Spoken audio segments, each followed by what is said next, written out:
Summary লেখার ক্ষেত্রে একটু তোমার সচেতন হতে হবে। কি কি লিখতে হবে জাস্ট তুমি ভাইয়া এই ক্লাসটা দেখো। প্রথমে মাথায় রাখবা যে প্রথমে এক নম্বরে যে ভাইয়া মাথায় রাখবা যে 5টা সেন্টেন্স লিখতে হবে। সামারি তোমার 5টা সেন্টেন্স, সেন্টেন্স অর্থ কি ভাইয়া? বাক্য। তোমার 5টা বাক্য লিখতে হবে, এর উপরে তুমি যাইতে পারবা না। এটা এক নম্বরে। 2 নম্বর আমি দেখাবো, প্র্যাকটিক্যালি তোমাদেরকে দেখাবো। সব সেন্টেন্সে একটা প্যারাগ্রাফকে লিখবে, মানে সব সেন্টেন্সগুলো একটা প্যারাগ্রাফ টাইপের থাকবে। Okay fine. তারপর দেখো প্যাসেজের প্রায় 1 থেকে অর্থাৎ 3 ভাগের 1 ভাগ ব্যবহার করতে পারবে। অর্থাৎ ধরো একটা প্যাসেজ আছে, সাপোজ ওই প্যাসেজের 3 ভাগের 1 ভাগ তুমি ব্যবহার করতে পারবা। ওকে, তারপরে আসি সেন্টেন্সগুলো অবশ্যই অ্যাসার্টিভ হতে হবে এবং এক্সাম্পল বা কোশ্চেন থাকবে না, কোনো কোশ্চেন থাকবে না। নিজের ভাষায় শুরু করতে হবে, প্যাসেজ থেকে কপি পেস্ট করা যাবে না, যে কপি করে তুমি লিখবা এটা কিন্তু থাকবে না। এখানে মেইন যে বিষয়টা আমরা প্রথমে এটা একটু টানবো। দেখো এটা একটু আমরা একটু টানবো যে 5টা সেন্টেন্স কিন্তু লিখতে হবে। প্রথমে আসি, তুমি দেখতে পাচ্ছ এই জায়গা থেকে আমি লিখে রাখছি তোমাদের সুবিধার জন্য। তুমি শুরুটা করবা কি দিয়ে? তুমি যেটাই আসুক না কেন, যাই আসুক না কেন, তুমি অলওয়েজ এটা দিয়ে শুরু করবা কি? The passage. প্যাসেজ অর্থ কি ভাইয়া? অনুচ্ছেদ।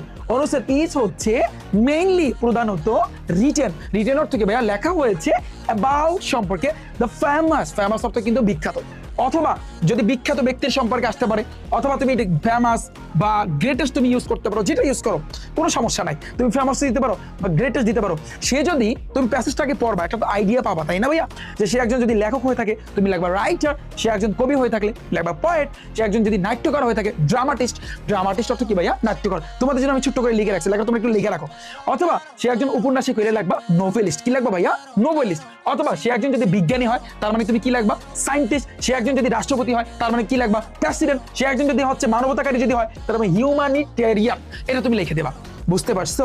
তো প্যাসেজটা যেটাই আসুক না কেন অবশ্যই এগুলোর ভিতরে পড়বে। তো ফর এক্সাম্পল তুমি এখানে একটু দেখো, যেমন এই জায়গাতে কার সম্পর্কে আসছে? যে এই জায়গাতে জসিমউদ্দিন সম্পর্কে আসছে, পল্লী কবি জসিমউদ্দিন। তাহলে প্রথমে আমরা কি লিখবো? এই যে ধরো এটা একটা প্যাসেজ, এখান থেকে তুমি সামারি লিখবা। তো সামারি যখন তুমি লিখবা ছোট্ট করে একটু কালার পেন ইউজ করো, তোমার জন্য বেটার। ওকে, আচ্ছা। তো এরপরে তুমি কি করবা? দ্য প্যাসেজ লেখো। দ্য প্যাসেজ আমরা কিন্তু জানি প্রথমে লিখতে হবে the passage is mainly written about the famous বা গ্রেটেস্ট। এই লাইনটা সব জায়গায় লিখবা। দ্য প্যাসেজ ইজ মেইনলি, এটা প্রধানত অনুচ্ছেদটা রিটেন লেখা হয়েছে অ্যাবাউট সম্পর্কে দ্য ফেমাস বিখ্যাত একজন, সে একজন কিন্তু কবি ভাইয়া। তো তুমি লিখতে পারো যে বাঙালি পোয়েট, বাঙালি কবি, তার নামটা কি? এই জসিমউদ্দিন, এই জসিমউদ্দিন। তাহলে এই কিন্তু আমাদের একটা বাক্য গেল। আমাদের বলছে 5টা বাক্য লিখতে হবে, তার ভিতরে এই একটা বাক্য গেল যে ব্যক্তির নাম তুমি লিখবা।